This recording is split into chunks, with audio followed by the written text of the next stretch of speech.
got so motherfucking design on right now.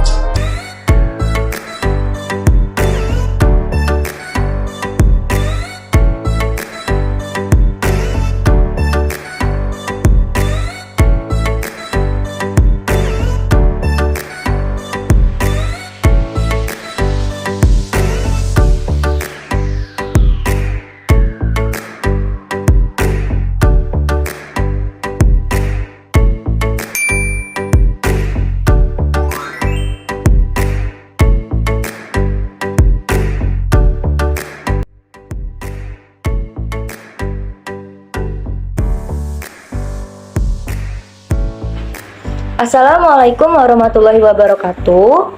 Pada video kali ini kami akan menganalisis aspek psikologis pada film Front of the Class. Untuk teknik analisis yang kami gunakan yaitu menggunakan diagram tulang ikan. Diagram tulang ikan ini biasanya disebut juga sebagai diagram sebab akibat. Nah, teman-teman bisa lihat pada diagram tulang ikan yang telah kami sajikan di layar. Nah, pada diagram tulang ikan tersebut ada 4 faktor penyebab yang menjadi fokus permasalahan pada film Front of the Class. Yang pertama pada gangguan belajar, faktornya yaitu sindrom Tourette, disleksia, ADD atau ADHD, dan OCD. Yang kedua, pada lingkungan belajar, faktor yang menjadi penyebabnya yaitu standar pendidikan yang tidak mempertimbangkan kondisi peserta didik. Yang kedua, standar penilaian yang berfokus pada hasil tetapi bukan pada proses peserta didiknya. Dan yang ketiga, kurangnya keprofesionalan guru. Yang ketiga, pada lingkungan masyarakat, faktor penyebabnya yaitu kurangnya edukasi masyarakat terhadap penyandang disabilitas. Dan yang terakhir, fokus permasalahan pada lingkungan keluarga yaitu terkadang kurangnya dukungan dari salah satu anggota keluarga. Nah, dari 4 faktor tersebut yang menyebabkan suatu permasalahan yaitu diskriminasi terhadap penyandang disabilitas. Film Front of the Class menceritakan kisah seorang anak yang bernama Bradley yang mengidap sindrom Tourette. Sindrom Tourette merupakan kondisi abnormal yang ditandai dengan gerakan anggota tubuh yang tidak dapat dikontrol.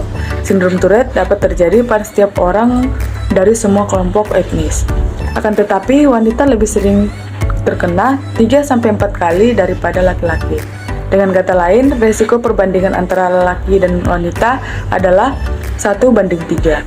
Sindrom Tourette ada dikarenakan pengaruh genetik atau lingkungan, infeksi atau kerusakan pada otak, infeksi dari neurologikal, gangguan yang dialami pada masa sebelum kelahiran dan saat kelahiran, stres secara psikososial, dan pengaruh hormon androgen. Karena sindrom inilah, Bradley mengalami gangguan belajar.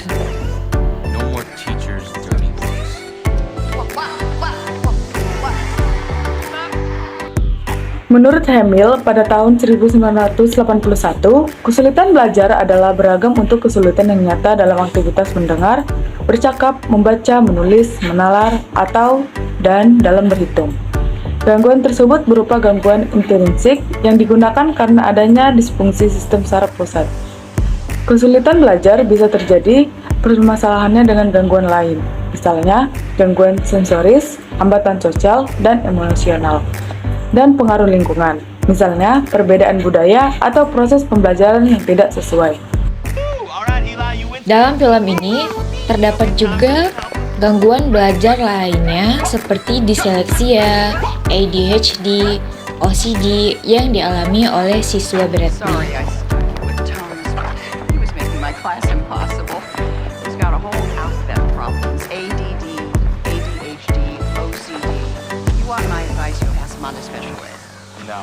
Disleksia merupakan kesulitan belajar berbasis neurologis tertentu yang secara khusus mempengaruhi kemampuan membaca seseorang. Disleksia adalah ketidakmampuan belajar utama yang terkait dengan masalah bahasa tertulis seperti membaca, menulis, mengeja, dan dalam beberapa kasus, kesulitan dengan angka karena kondisi neurologis yang kompleks atau kelainan pada struktur dan fungsi otak. Mengalami disleksia itu berarti mengalami kesulitan dengan kata-kata dan simbol-simbol tertulis, kadang-kadang digambarkan sebagai kesulitan memahami bacaan. Anak penderita disleksia mempunyai kecerdasan rata-rata atau di atas rata-rata. Namun, hasil belajarnya rendah karena ia kurang mampu membaca dan memahami apa yang dibacanya. Itu menurut pendapat Firdausi dan Wijia Stuti tahun 2018. Lalu disleksia adalah penyakit yang berhubungan dengan pemahaman membaca yang sangat buruk. Lalu selanjutnya ada ADHD. ADHD merupakan singkatan dari Attention Deficit Hyperactivity Disorder, yang artinya gangguan pada pemusatan perhatian disertai hiperaktif. Dalam perspektif pendidikan, jika ada seorang anak yang mengalami gangguan ADHD, dapat mengalami gangguan belajar. Kemudian, dalam perspektif psikologi dan sosiologi, anak dengan gangguan ADHD dapat mengalami kesulitan berperilaku, kesulitan bersosial, dan kesulitan lain yang saling berkaitan. Nah, menurut tinjauan sistematis terbaru dengan yang dilakukan oleh 175 penelitian di seluruh dunia, perkiraan yang dikumpulkan secara keseluruhan prevalensi ADHD adalah 7,2% pada anak-anak. Nah, sebagian besar studi prevalensi ADHD ini dilakukan di Eropa dengan 54 studi, 31%, dan dalam populasi sekolah 130 studi yaitu 74%. Studi tersebut itu melaporkan tingkat yang sangat bervariasi di seluruh dunia, mulai dari 0,2% hingga 34,5%. Secara global, perkiraan prevalensi ADHD ini lebih tinggi di kawasan Timur Tengah dan Amerika Utara dan lebih rendah di negara-negara Afrika dan Asia. Perbedaan jenis kelamin, sebagian besar penelitian sebelumnya menunjukkan prevalensi ADHD yang lebih tinggi pada anak-anak dibandingkan pada perempuan dengan jenis kelamin keseluruhan rasio anak laki-laki banding perempuan yaitu 2:1 pada anak-anak. Beberapa penelitian melaporkan prevalensi ADHD yang lebih tinggi pada anak-anak berusia 6-12 tahun. Namun, beberapa penelitian lain telah melaporkan perkiraan ADHD yang lebih tinggi pada kelompok usia yang lebih tua. Selanjutnya ialah OCD. OCD atau Obsessive Compulsive Disorder adalah sebuah gangguan psikologi yang terbentuk dari dua sikap, yaitu obsesif dan kompulsif. Obsesif itu merupakan pemikiran yang muncul secara berulang-ulang yang menyebabkan kecemasan pada individu tanpa dapat dikendalikan.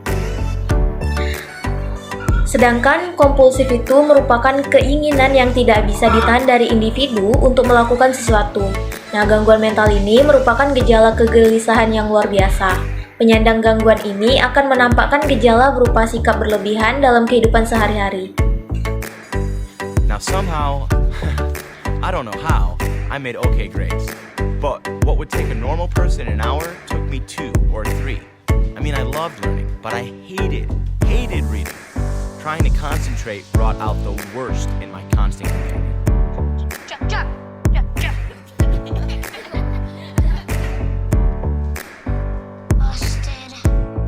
Where did you learn those words, Thomas?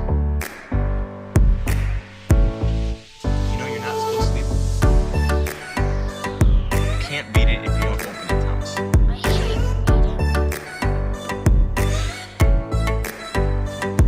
So do I. Baik, di sini saya akan menjelaskan mengenai lingkungan belajar. Nah, setiap orang itu memiliki hak untuk mendapatkan kesempatan dalam berpendidikan. Jadi, hak asasi manusia atau HAM itu sendiri merupakan suatu hal yang wajib ada di dalam sekolah. Nah, di sekolah juga hak asasi manusia itu sangat berpengaruh besar untuk anak-anak yang disabilitas. Dimulai dari kalangan manusia yang berakal dengan anak yang disabilitas ini agar tidak membedakan satu sama lain sesuai dengan hak asasi manusia pada hakikatnya. Nah, karena itulah di sekolah itu harus mempunyai atau mempunyai kewajiban untuk melindungi anak-anak yang disabilitas itu tuh agar berguna tuh agar terhindar dari perbedaan satu sama lain. Nah, ini terkandung tertulis dalam Undang-Undang Dasar Republik Indonesia tahun 1945 pada pasal 31 ayat 1 menyatakan bahwasannya setiap warga negara itu berhak mendapatkan pendidikan. Amanat konstitusi secara jelas menegaskan bahwa setiap warga negara tanpa terkecuali memperoleh pendidikan termasuk bagi anak penyandang disabilitas mental. Hal ini menurut Cahyadi tahun 2020. Jadi dampak-dampak negatif anak disabilitas yang bersekolah inklusi. Nah, ini nih dampak-dampaknya itu antara lain harga dirinya itu cenderung rendah. Terus mereka juga menurunkan harapan. Dampak-dampak negatifnya itu juga menurunkan harapan orang tua dan guru. Terus ada masalah dengan rekan sehingga terjadinya bully. Ada juga tidak diperlakukan sama seperti yang lain gitu. Nah, Make a fresh start. New school. solusinya agar anak-anak berkebutuhan khusus ini terhindar bullying di sekolah inklusi itu, yang pertama itu dengan membuat peraturan di sekolah seperti larangan bullying terhadap anak yang disabilitas. Terus yang kedua itu juga guru tuh harus ada bimbingan guru. Nah, guru ini yang membimbing anak-anak disabilitas. Selanjutnya juga ada bimbingan saudara, teman, orang-orang di sekitar anak-anak yang berkebutuhan khusus ini untuk menerima keadaan anak berkebutuhan ini. Sorry, but you can't study because And you promise never to make any more silly noises ever again.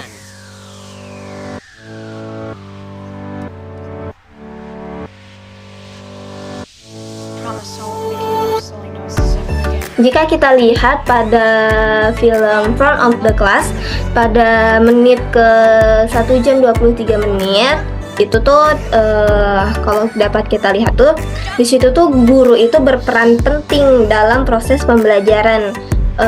Pada proses pembelajaran siswa yang berkebutuhan khusus. Nah, jadi guru yang memiliki kemampuan mengajar yang baik dan sikap yang positif itu terhadap siswa yang berkebutuhan khusus ini akan dapat membantu siswa tersebut untuk mengatasi masalah psikologisnya. A little education, and it was like opening a door to a brand new world. Terjadinya diskriminasi terhadap penyandang disabilitas itu disebabkan juga oleh lingkungan masyarakat. Nah, di sini masyarakat tuh kurang edukasi terhadap penyandang disabilitas.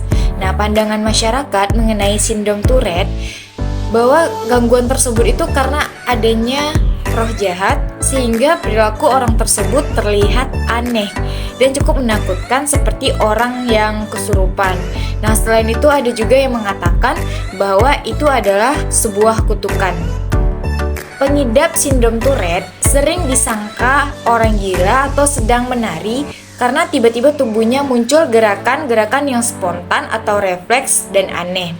Pandangan ini terkadang membuat pengidap sindrom merasa putus asa karena mengalami masa-masa yang sulit dalam hidupnya ketika menerima ejekan dan hinaan dari orang di sekitarnya. Red, would you please calm down? Don't take this the wrong way. You know I wouldn't say this to you. But have you considered an exorcist? You know, I think you might face the fact that you're a size 12. And that label out if it makes you feel better.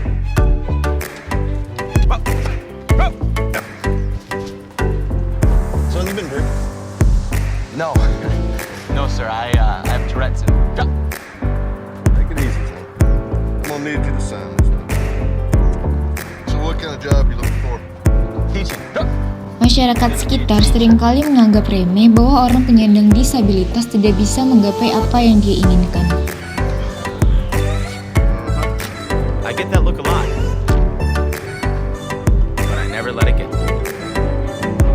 Saat melakukan wawancara, Bradley selalu ditolak karena dia dianggap aneh karena memiliki sindrom Tourette. Namun, Namun hal ini tidak mematahkan semangat dia untuk menjadi seorang guru. And interactive in the classroom. But also to keep the parents closely involved.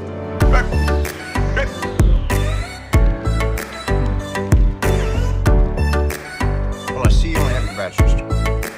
You plan to get your master's? Yes, sir. As soon as I can. We don't require it for entry level. But if you're serious, Very serious. I want to make teaching my life.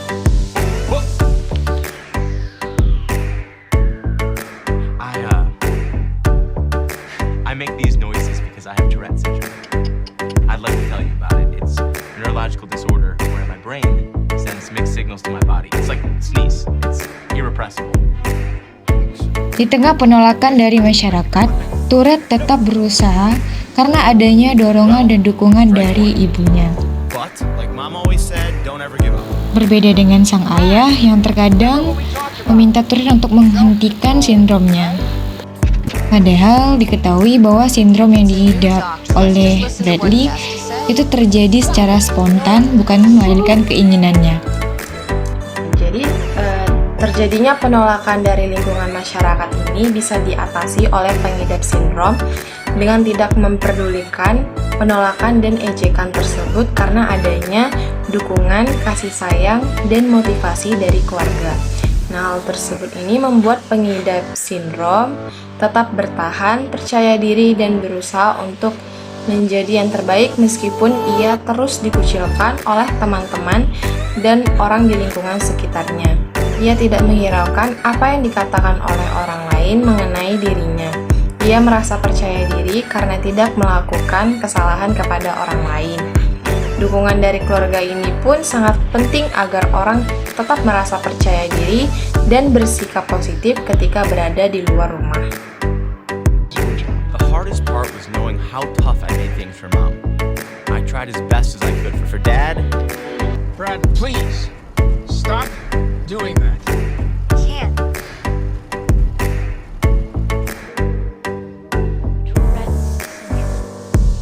That's Brad, isn't it? The noises and the twitches. See, there's a reason, Dad. I'm not being weird on purpose. listen, Brad.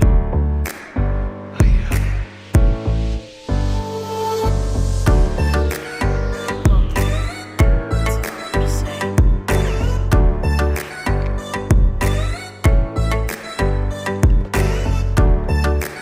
But he never believed in me, that I would succeed, that I could teach. Ayah Bradley selalu menganggap Bradley tidak akan bisa menjadi seorang guru karena sindrom yang dimilikinya. Hal itu membuat Bradley merasa bahwa sang ayah tidak mendukungnya.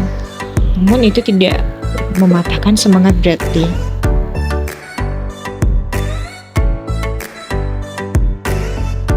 Who's normal and does normal things? Well, never gonna be normal.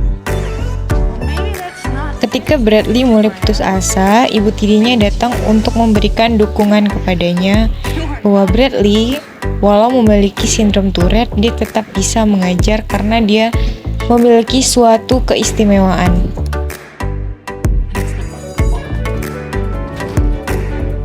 Pada sekolah terakhir yang dilamar oleh Bradley, Bradley pun diterima menjadi seorang guru. So just be patient. It's hard to be patient when you feel as though you've blown your last chance.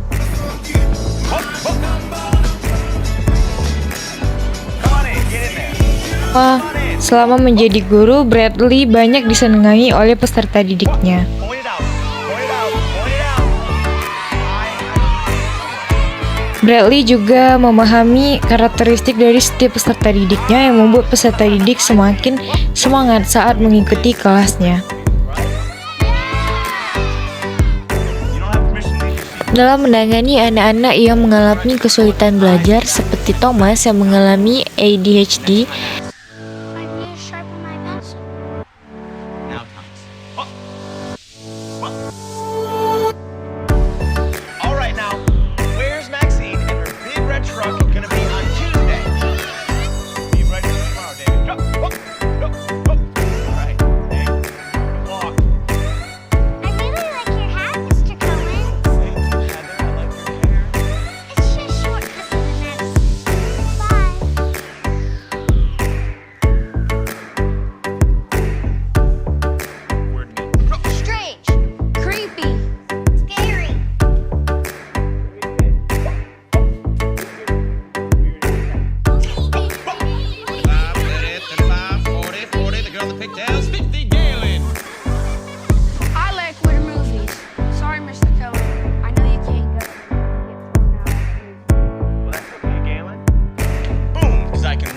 and I also like weird movies. So weird is a good word, right? But what if someone comes up to you and they say, hey, yo, yeah, you, I'm talking to you, you're weird. Is it still a good word?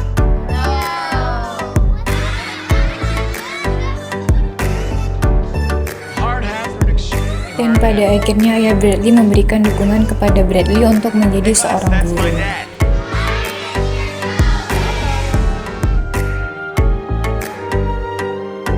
Come on. There he is. Brad, come over here a minute, please. Hillary's got an announcement to make. Some of you may have noticed an observer hanging around school the last few weeks. Well, he was here to assess one of our teachers, Mr. Cohen. And I'm here to announce that our very Bradley pun mendapat penghargaan Sallie Mae sebagai guru di tahun itu. all the new educators in the state of Georgia to be Sallie Mae's first year Teacher of the Year.